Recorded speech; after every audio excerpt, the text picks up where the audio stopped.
Hey, this is John Lee Dumas of Entrepreneur on Fire. Jeff, could you maybe laugh just a little bit less? Come on, man. Ready, go!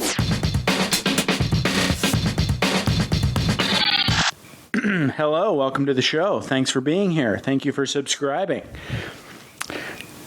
This is my chat with Gregg Swanson, the Warrior Mind Coach.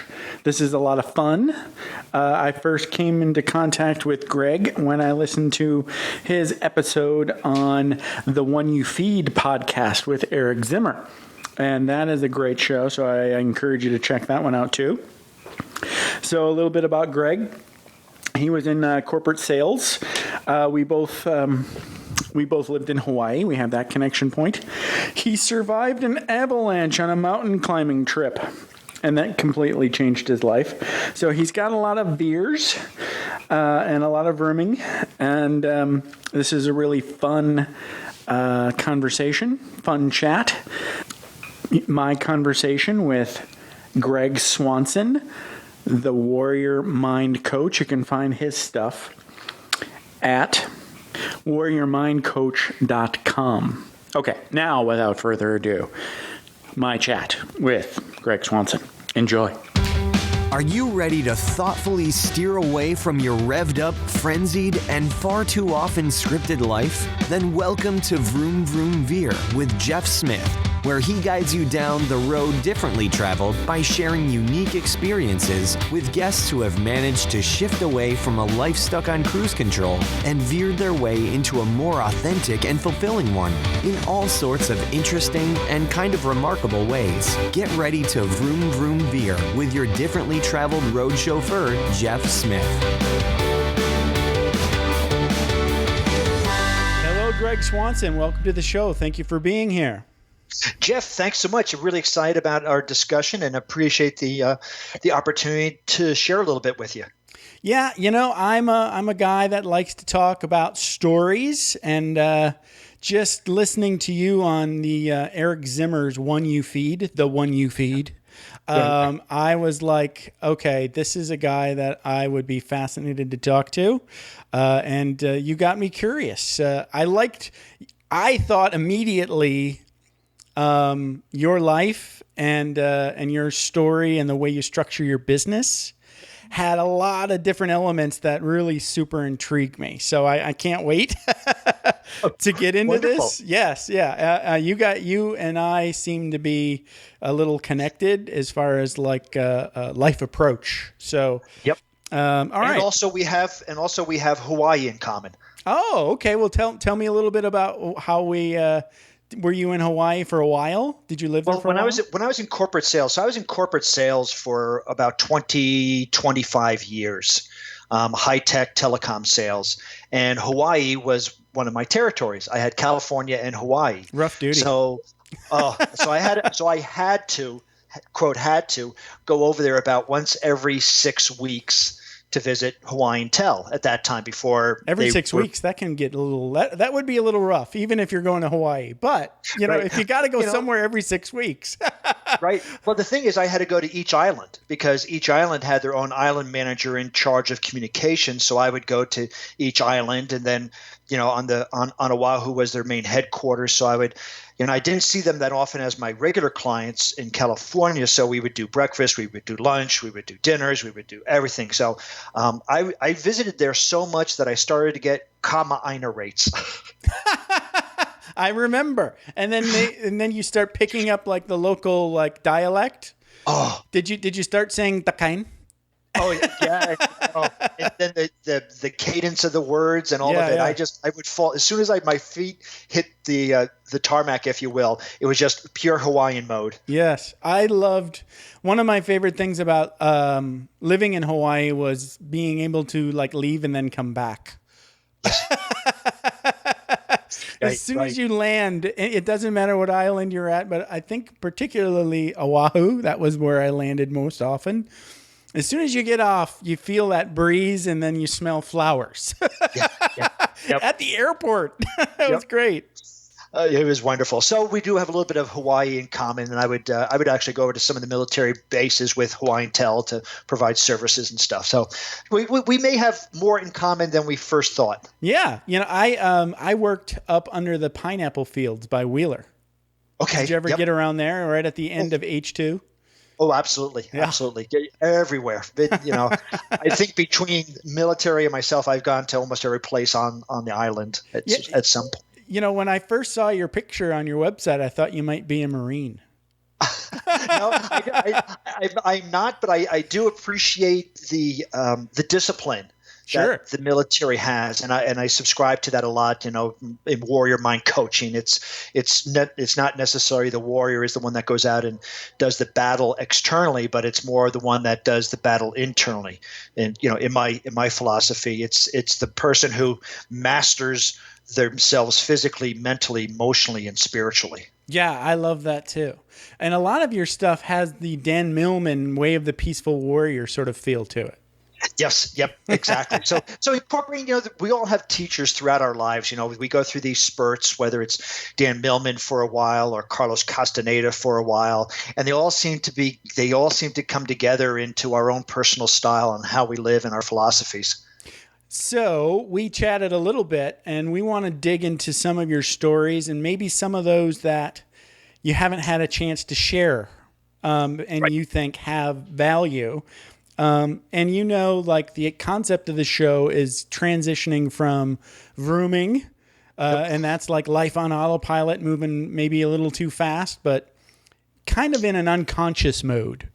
And then for whatever reason, you need to veer, and that is like a change and an awakening. So where do you want to start in the life story of Gregg, where you were vrooming?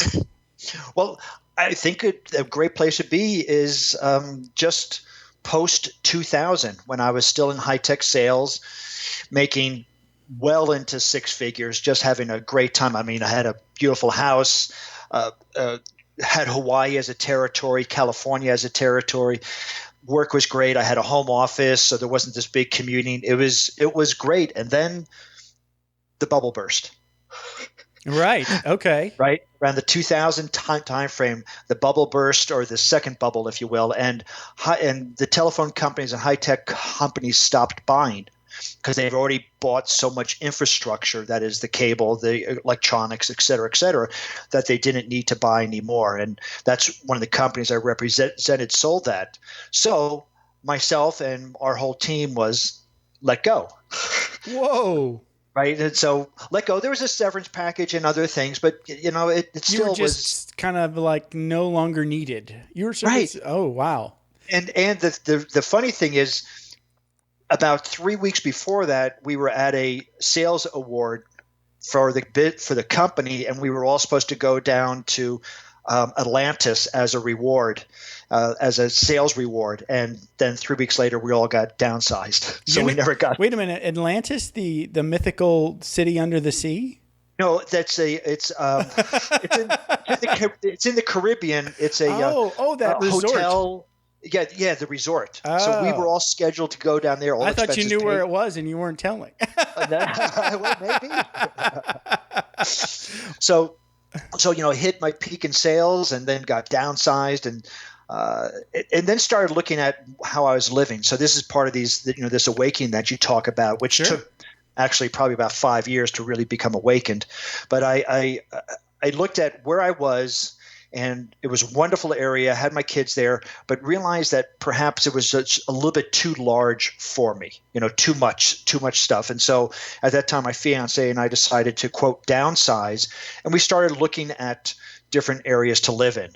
We had not she lived in California most of her life. I lived in New Jersey, Maryland, and then California, lived there for 15 years.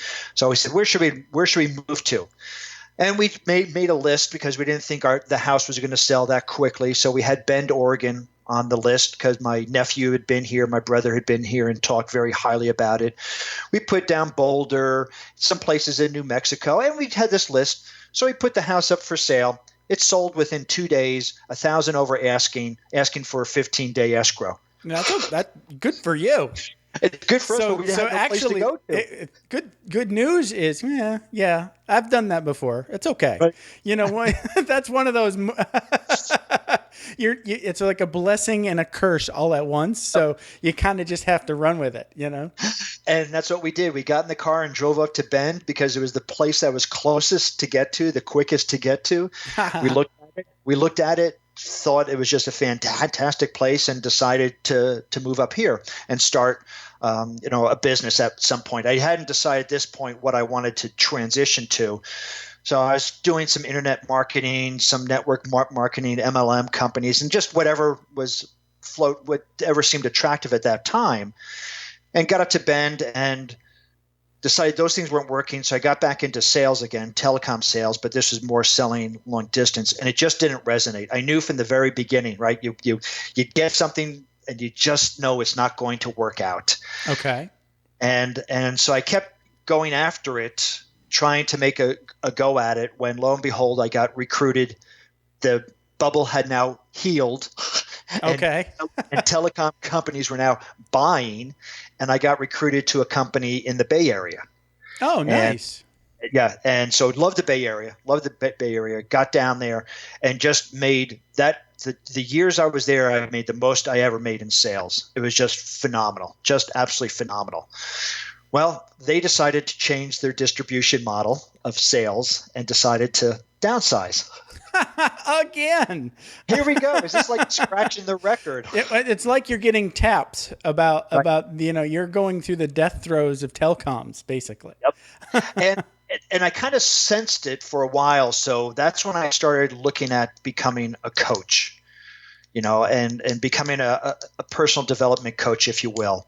And here's where this part, when I was down in the Bay Area, it was for a couple of 3 years, I knew I didn't like the sales anymore. Although I was doing very well at it, it just didn't inspire me anymore. There was too much politics. There was too much other things with it. I think sales is a wonderful career. I highly recommend it. It's the best thing almost besides being an entrepreneur, if you can be in sales in a high ticket item.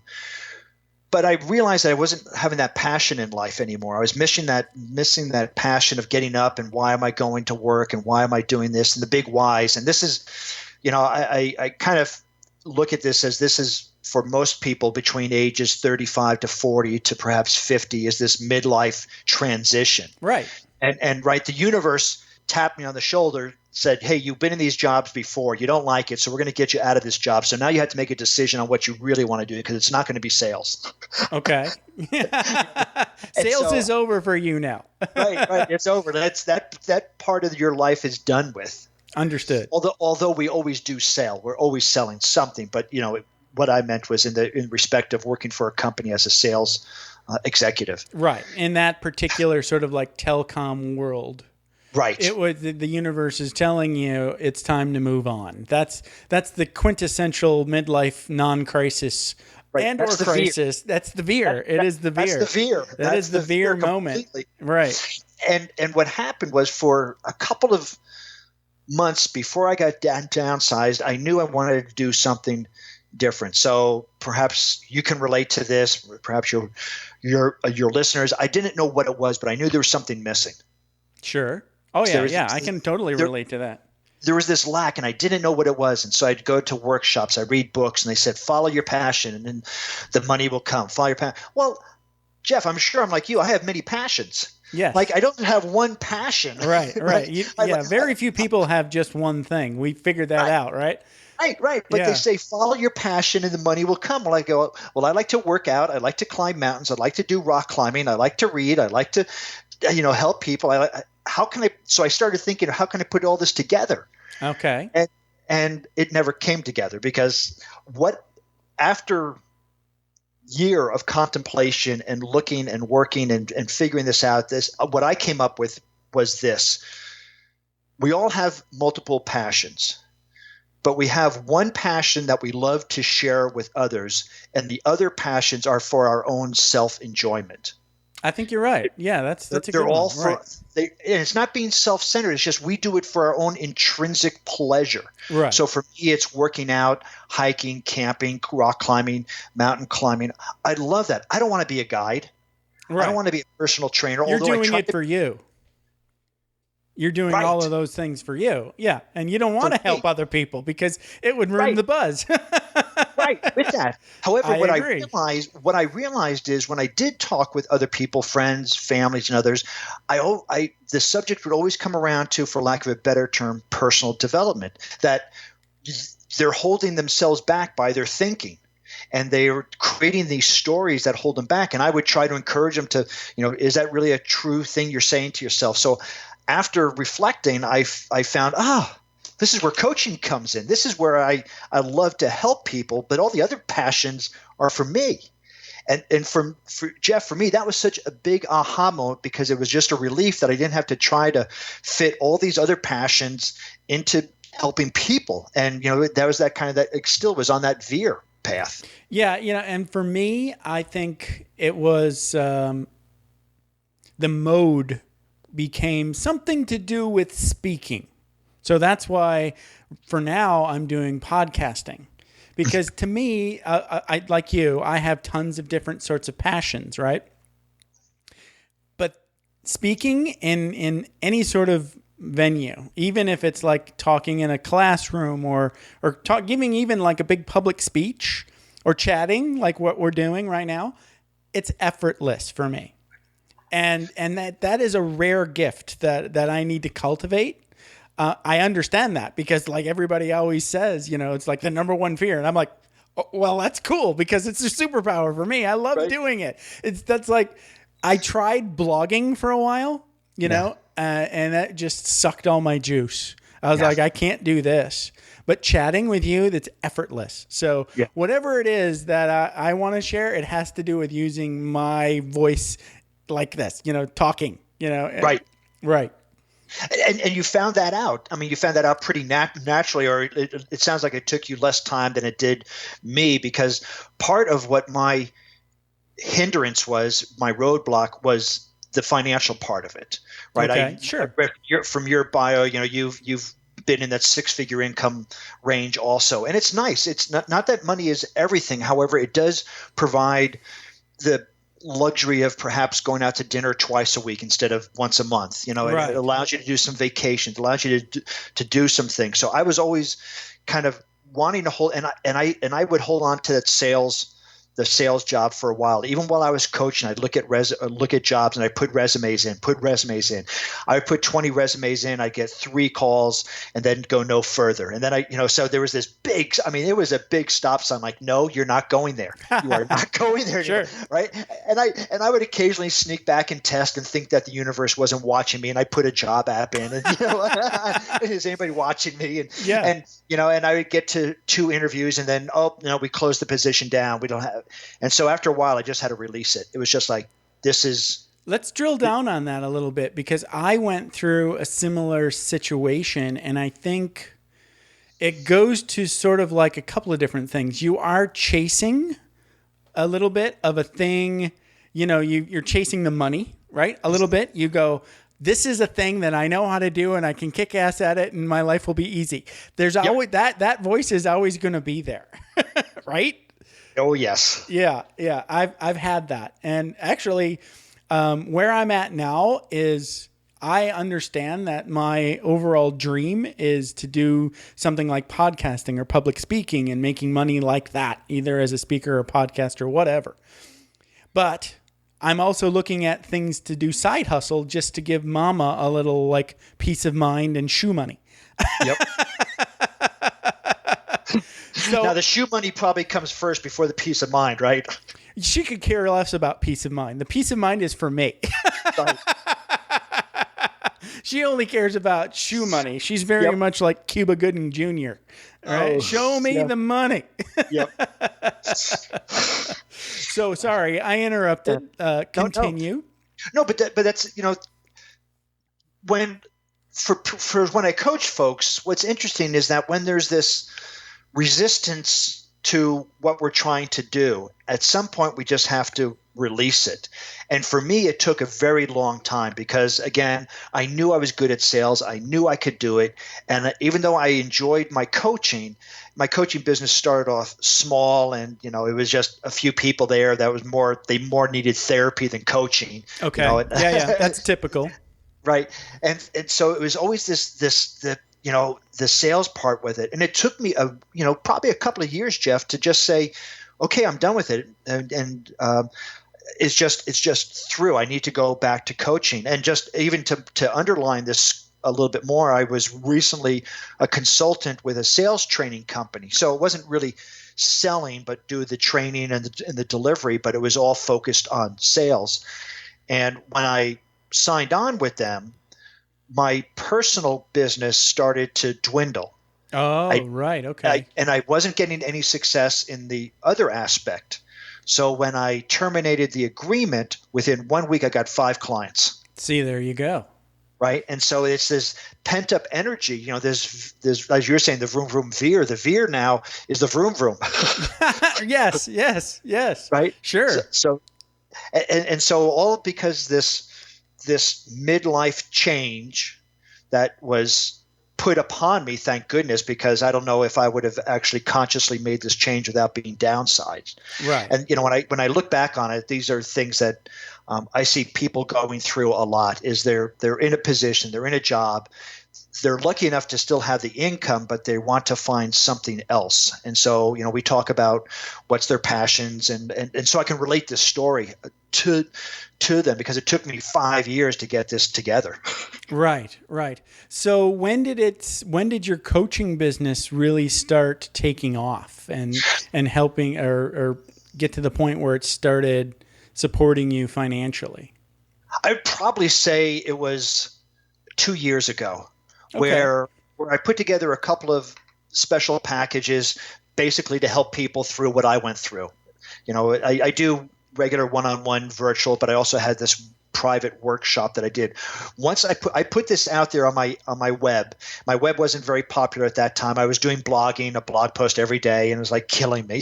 Yeah. It's brutal. But it was interesting is that I put this new package on my website. Within 1 day, I got a client calling saying I'm coming out there. Wow. Right. So Wow. these are all signs that I was looking at, that saying, okay, I'm going in the right direction. I just need to trust it. Right. Now let's talk a little bit about, because I'm assuming, I don't know. So you're going to, if the answer is no, that's fine. But some of the, let's touch on some of the keys in your coaching strategy, because it seems like those might represent veers in and of themselves. Mm-hmm. So is there a veer that's related to this idea of a warrior mind? Does that have a story that relates to a veer? A veer in that when I was in sales, I would start. I didn't work out a lot when I was in sales, and now I work out excessively almost. Okay. No, it's a good high. If you got to be addicted to something, might as well be addicted to something healthy. Yep, exactly. And so I realized that as I worked out more intensely, I started to get a little bit mentally stronger, if you will. I could go through pain. I could go through some challenges, and I started to utilize that in my sales. And really through personal development, and really where it came to a head, and I've discussed this on my site and on my YouTube, was when I was involved in an avalanche. So the veer was basically the avalanche, where it was that mental strength, the physical strength, the spiritual strength and emotional strength all had to come together to basically survive and walk off the mountain.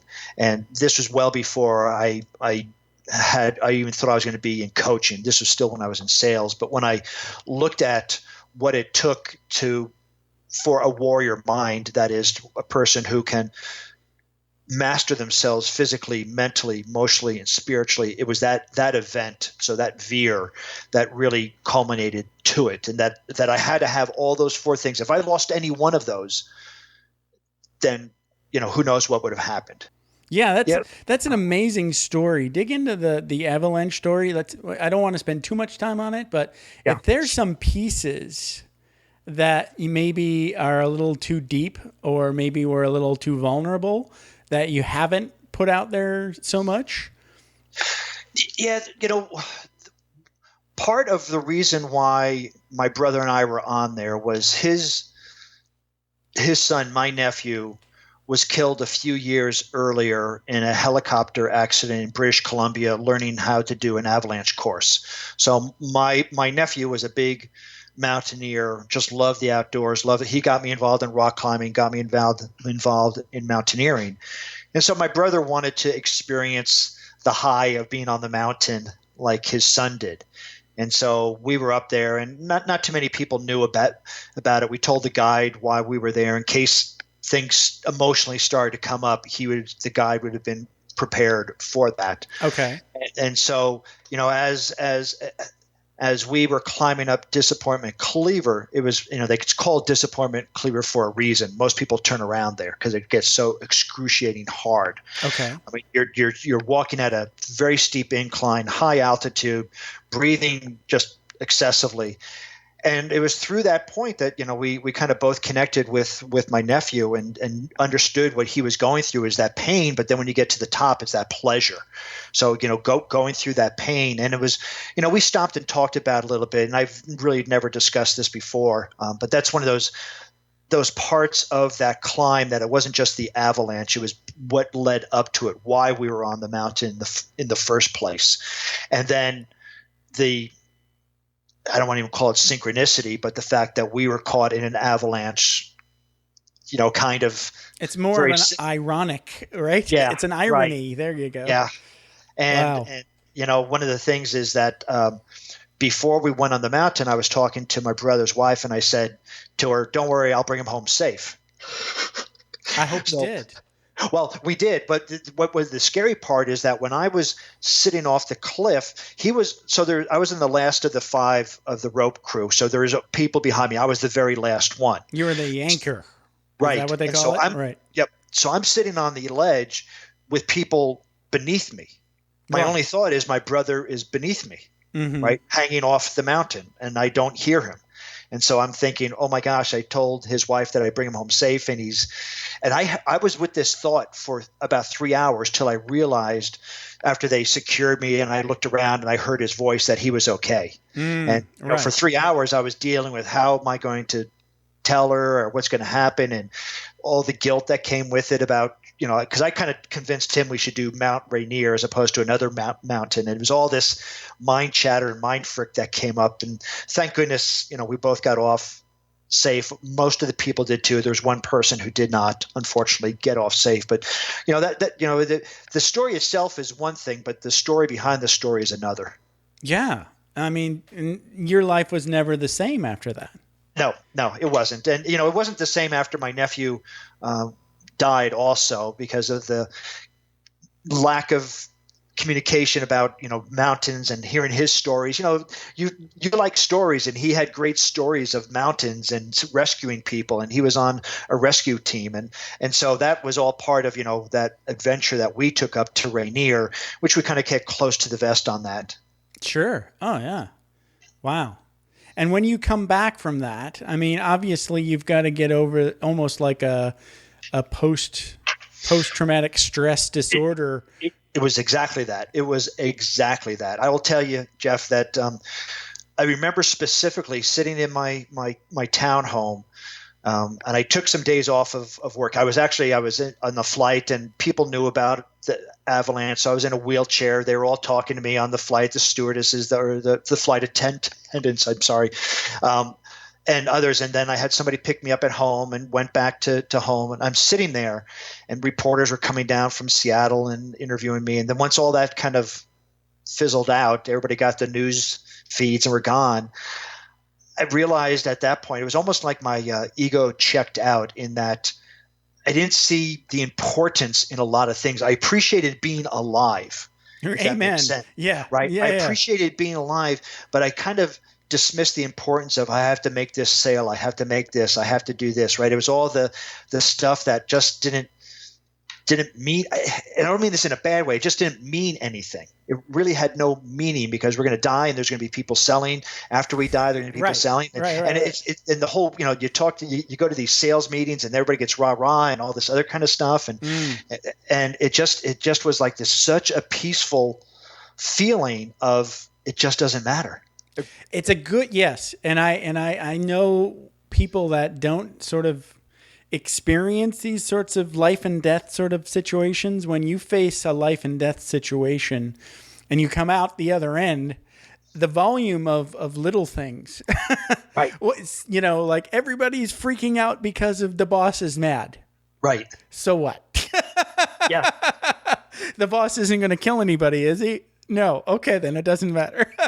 Unless he works at the post office. Right. Or he's swinging a machete around or something. Right. Yes. Yeah, and so that's this is where this calm came over, and it was such a peaceful, blissful experience that I was able to maneuver. If somebody cut me off, hey, they're probably in a hurry. Something's going on in their life. Nothing affected me. It wasn't that I was a zombie. It was that everything was peaceful. The volume was turned down. Yeah, exactly. The volume was turned down, and you kind of get like this. What is it? I guess it's almost like, it's like when the astronauts went and saw Earth from the moon. Yeah. Right? And went, whoa. It's that clarifying moment. What are we all bickering and arguing about? Yep, exactly. And that was such a wonderful experience. That part of it, the aftermath of it was such a wonderful experience that I've often thought about how do I get back there? Yeah. I think, right. That's part of the show. Part of the show is trying to pick the brains of people that have been to the mountain and survived. Right. And then you come back and you ask yourself that question every day. How do I build structures that include, whatever, a practice, say like a meditation practice, obviously some sort of exercise routine. You want to keep your diet right and keep everything, you want to keep your body as fit as you can and healthy as you can. And so you have the energy and the mobility to keep having fun, and doing, not just having fun, but helping people and, and doing your good work. And part of that again too is, having really cool people in your life. Yeah. Yes. A really good, solid social structure. So what sorts of things do you do? Do you have a meditation practice that you do? Yeah, it's interesting. I would talk with people about structure, and I like that word. I appreciate you using that word. And often when I talk with clients or friends or anybody about structure, they think it's about this routine. They have to be regimented. And I explain it that the structure in your life is kind of like the banks, the river banks. They're there to hold the river in place, but the river does whatever it wants. Amen. So you have this spontaneity that goes between the river banks. If you didn't have any river banks, the river would run all over and make a mess of things. It would flood. It would create havoc. It would create death. It would create destruction. So you have this structure. So you have structure, or at least I put structure in my life, and then in between the structure, I allow the spontaneity to happen, as opposed to keeping it so structured. So you ask if I have a practice. I get up at 4:00 in the morning, and I'll meditate from anywhere between a half hour to 45 minutes. First thing in the morning before I go to the gym. And then I'll go to the gym and do my strength training in the morning, come back, have breakfast, and then I have some structure. But then, around 11, 12, 1 o'clock, I kind of let it free flow to go out and have lunch with friends, or if it's sunny, I'll go lay outside or something. And then I'll create some structure again later on in the afternoon, where I'll go back to the gym and do CrossFit or something like that, and then do some reading at night. But I segment the structures with some non-time, if you will, to allow the right. But if I allowed the whole day to be that way, I'd get nothing done. Right. And if I structured it all day, I wouldn't have any spontaneity. It's just like what Tony Robbins says. It's like the first thing we want, if we were, say, like lost naked on an island and cold and naked, we would want a little bit of certainty in our lives at that moment. Once we have a little bit of certainty, the next thing we want right after that is a little bit of uncertainty. Exactly. The variety. Right? The variety. A little surprise. Oh, and the other thing that you made me think of was I just had a chat with another guy for the show, and he does his own workshops. Okay. And he was kind of a logical brain sort of guy. So his first couple of workshops were very super structured, where he had like mapped out every little word and every little detail, and it was all time hacked out, and now he's on like his 10th one. Okay. Yep. And each one has been progressively less structured. Yep. I completely understand that. My private one-on-one, where I call it my warrior quest, which is basically a vision quest to help people go through what I went through in a condensed period of time. Mm-hmm. Well, when I first developed it, it was okay. We're going to do this, and I had it all laid out. Not necessarily the time, but I knew how long it was going to take, and I didn't allow much of a spontaneity to arise because I had to get all these processes in this 3 days. Heavens forbid if I don't get all these processes in, the client won't think it's worth it. Yeah. And I learned to release that pretty quick. Yeah. And you know why? Because trying to stay on a schedule is going to burn out your CPU. Yep. And the one in between your ears, I mean. Yep.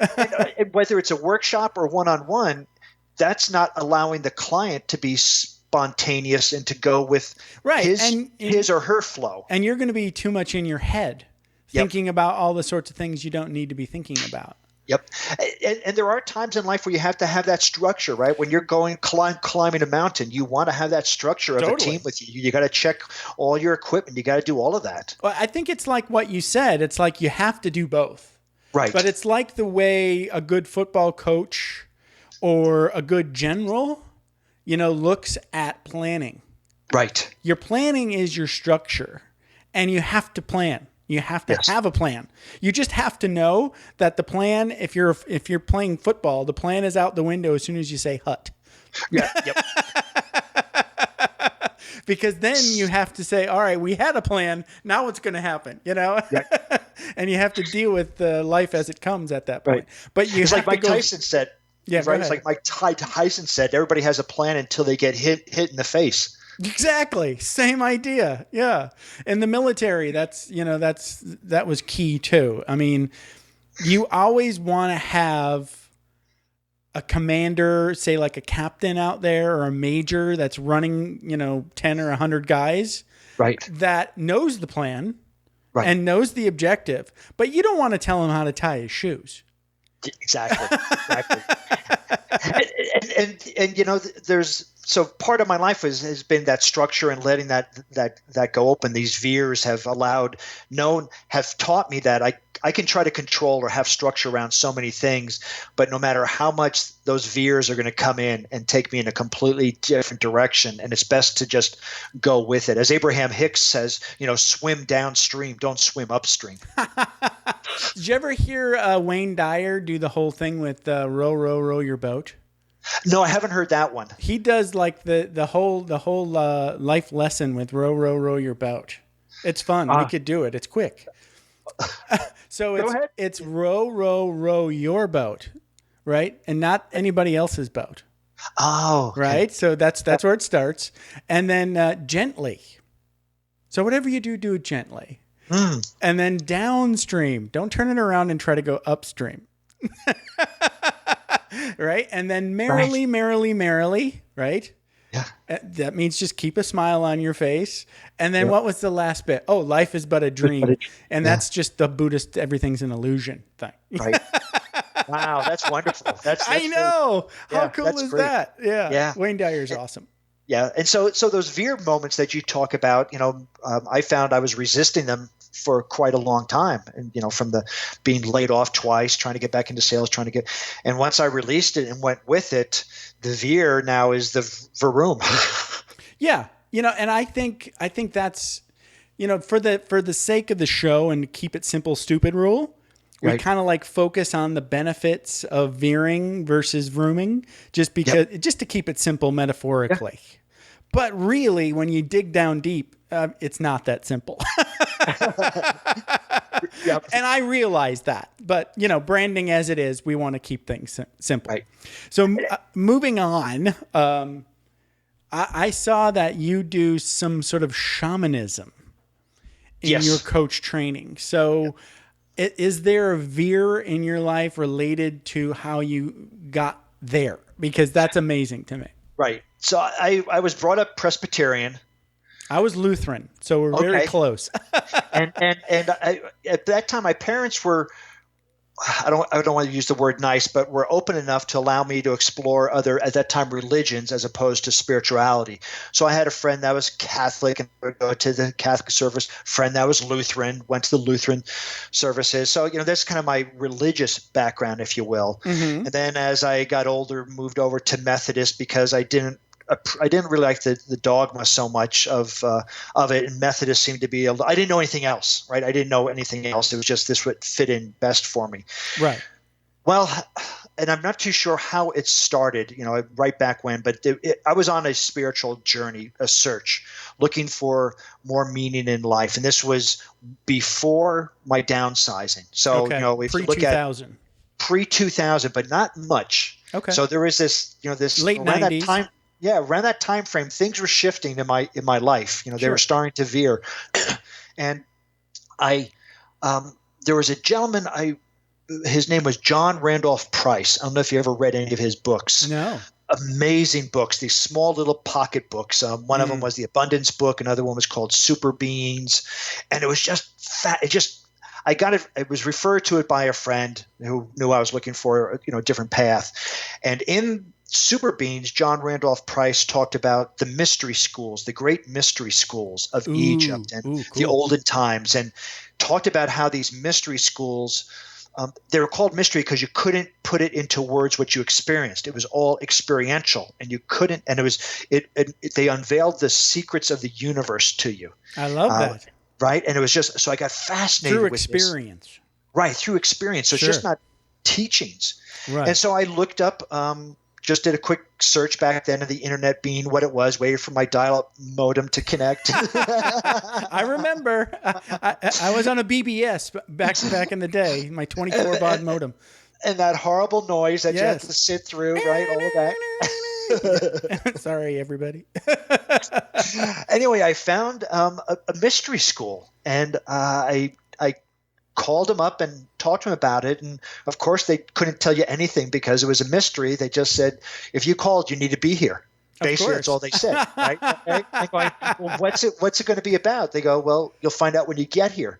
Well, I kept asking questions. They had a list of some of the teachers that would show up, and they had a gentleman from Hawaii who would teach Huna, which was my big attraction because, Hawaii, we go back to our Hawaii connection, and I loved the concept of Huna. And there was other teachers there, and I just became just fascinated with what would go on. And so I enrolled, not knowing what I was getting involved in. It was 10 days of a sequester, basically out at a Frank Lloyd Wright facility in Joshua Tree. Ooh, cool. No phones, no internet, no nothing. There's just complete, and me and 12 other people went through this experience, and we experienced different spiritual practices.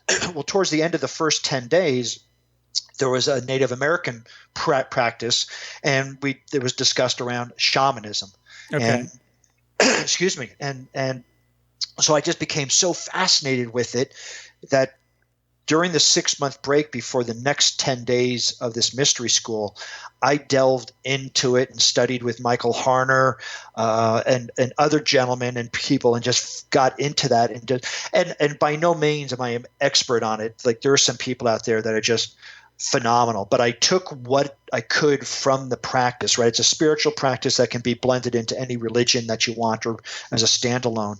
Okay. And I took what I could out of it and started using it for myself, and found it so helpful in getting guidance and direction in my life that many a times when I had decisions to do, I would do what they call journey work and talk to my power animal or my spirit guide, or do some divination with a rock and some other things. And I just found it just amazing to help me. So during my coaching, I will, especially my personal coaching, I will use some of those techniques with my clients. And so it's directly from a veer we're looking on. Sure. I was on this religious path and then went to a spiritual path, and it was just fascinating. Just loved it. Amazing. Yeah, I went through a similar period too, about the same time. So I know what you mean as far as like first you start out in books and then you start reaching out and trying to do different sorts of experiences. So yeah. And part of that included workshops and going up to Harbin Hot Springs, doing like the 5 dance. What is it? 5 rhythms dance. Right. So that's Gabriel Roth. Yeah. 5 rhythms. I was also trained in shamanic trance dance by Wilbert Phelps. And Wilbert, so he met Gabriel, and he calls them the bookends. So if you looked at 5 rhythms on one side, shamanic trance dance would be on the other side, and it puts together these. They complement each other. One is a therapeutic, and one is a spiritual practice as well. And it's wonderful stuff. Yeah, I've not gotten too far into the 5 rhythms, other than I did like one workshop, and then I was so buzzing after that workshop about movement in general that I found a local kind of like dance church. Yep. Yeah, here in LA. Okay. So it was pretty amazing. So there's that, that's that whole ecstatic dance part. Yes. With you. And one of the things that I loved about the trance dance that I was instructed in, it's blindfolded. Ooh, yeah. So, right. Because part of it, if you're new to ecstatic dance, you may feel awkward moving around, what people think of me, and what is that person doing over there convulsing in the corner, and all these things. Where you put the blindfold on, you don't know who's looking at you, and you can't look at anybody else, and you just move. And what's very interesting, the movements are very small, but they seem really big. So when you get done with the dance, you think your hands are flailing all over the place, but the person who's facilitating it, you're only moving a few inches. Right. Yes. The instruction that I got, it took me I think the first day to get it. Whatever the instruction was that they were trying to give me at this workshop with the 5 rhythms, it was kind of going over my head. Yeah. And I was still had my vision outward, and then finally it was like they were just got real blunt and said, everybody just look at their feet. That's what we mean by inward focus.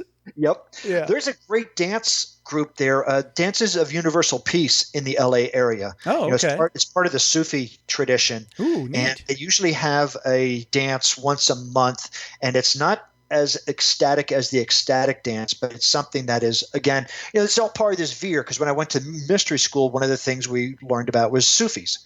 And we did some of the dance that Rumi did, and so I got into. I mean, I am not a coordinated dancer by any stretch of the imagination. Nor am I. No. That doesn't however, matter. This ecstatic dance was a nice veer because it allowed me to move. Because I always like to move with music, but I felt like a big albatross out there on the floor. That, it's like, okay, I'm not cool enough for this. And so I would just never dance. Oh, yeah. Well, now these things, this ecstatic dance, the 5 rhythms, the dances for universal peace, the shamanic trance dance, these ecstatic dances, they're so accepting. And this is, a veer. So, the body movement is wonderful with these. Yeah. And that the thing that I got out of that was it blew right through a limiting belief of mine about my energy level. Mm-hmm. So this was kind of a spontaneous sort of choice to just up and drive from LA to Harbin Hot Springs, like 9 hours away. Yep. And I signed up like a day before, right? So, after that 9-hour drive, I was kind of tired. And I didn't really realize that we were going to be like dancing until like 11 o'clock or midnight. Yeah. And I didn't think I could. And then I did. I was just thinking about, how you're talking about the vroom and the veer. And I think a lot of people, now that as we're talking about my stories and your stories, I think we all have these tiny veers in our life, and then we stop.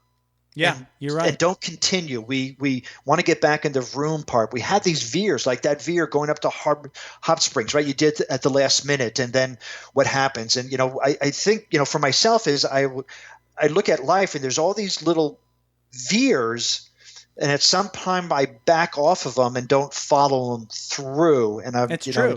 It's like where it seems it's easier to go and be comfortable. A veer is typically something jumping out of the comfort zone. Yep, exactly. I call it the complacent zone. The complacent zone. There you go. So yeah, that is another thing that for me, I want to, this show is part of my structure right. of keeping me veering.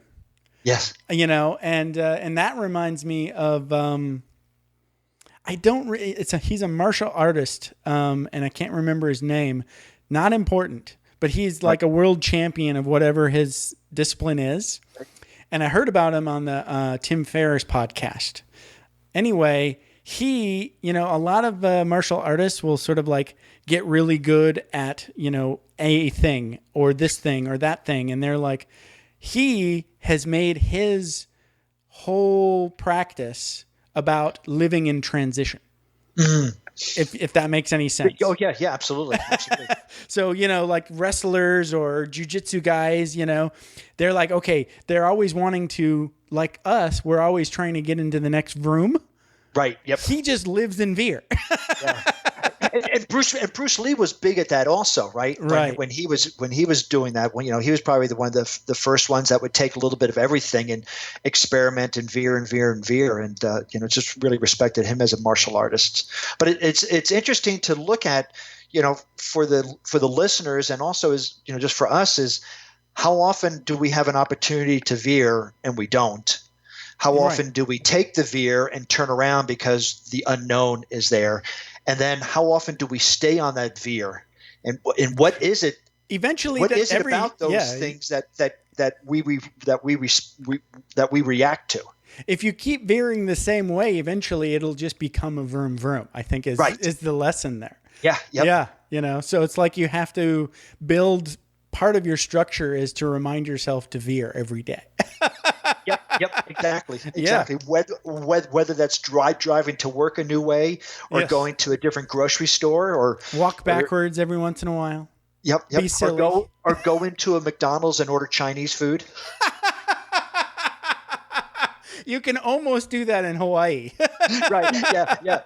But just the thought of that scares some people to death, that they would never go to a McDonald's and order Chinese food just to step out of the comfort zone. Right. Yes. Do you have any mushu pork? That'd be great. I'm going to try that now. But then again, I can't, because then I'd have to be in a McDonald's and there's nothing I want to eat in there. Well, it doesn't mean that you have to order anything. You just have to order. You're just there to order the mushu pork. If they don't have it, then you leave. You can just leave. There you go. There you go. I would feel bad. I'd have to give somebody something. Yeah, right.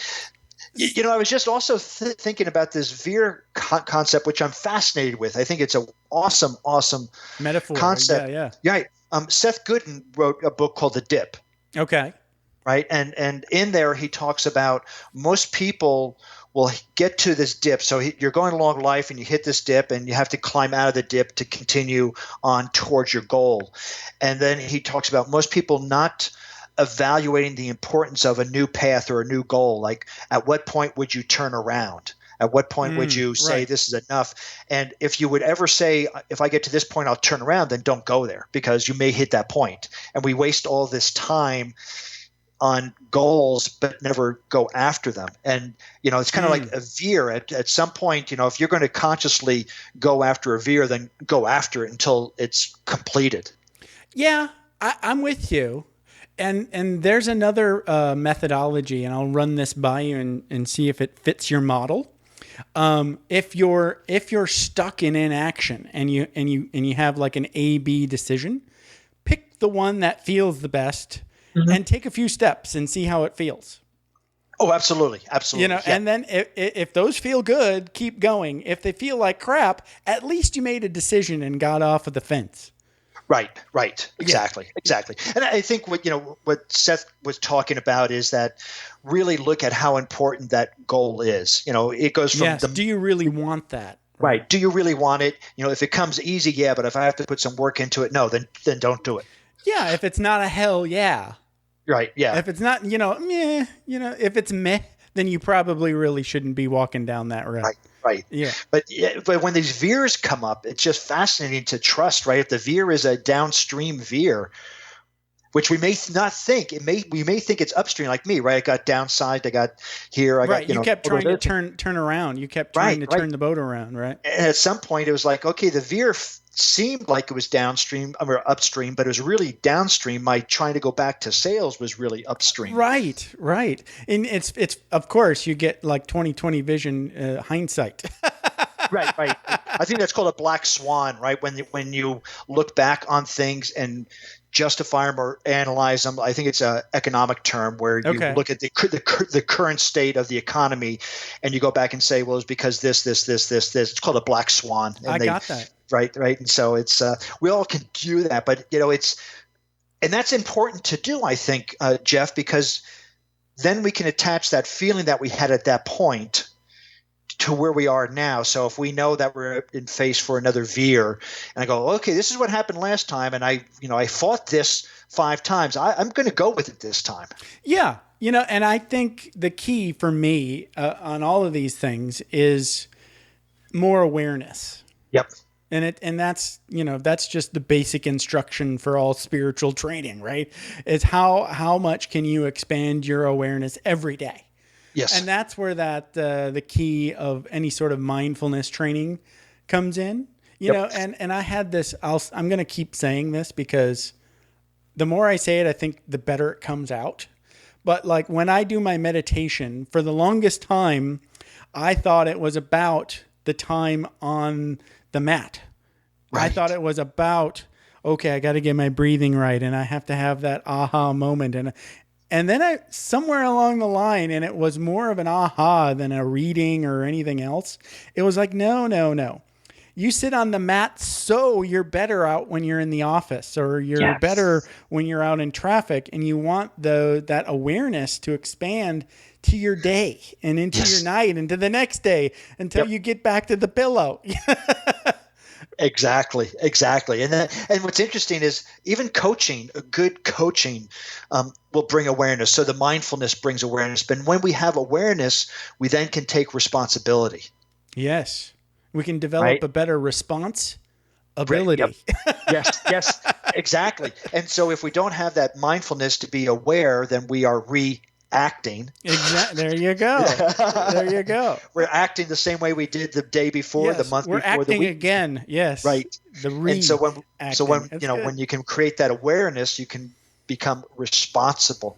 There you go. Man, Greg, this has been a blast, and we hardly even touched on your life. So that means we've got plenty more to dig into on the next time you're on the show. Jeff, this was so much fun. It felt like we were just kicking back and having a great conversation. That's what we want to do, right? First and foremost, your show has to be entertaining, and I think you really brought it, Greg. I appreciate it. Thank you, Jeff. I appreciate your time. All right. Have a great day. Thanks. You too. Thanks for taking the time to ride along with us on another episode of Vroom Vroom Veer. For podcast info and show notes, be sure to head over to vvveer.com. That's VVER.com. Man, that's fun to say. And we'll catch up with you next time here on Vroom Vroom Veer.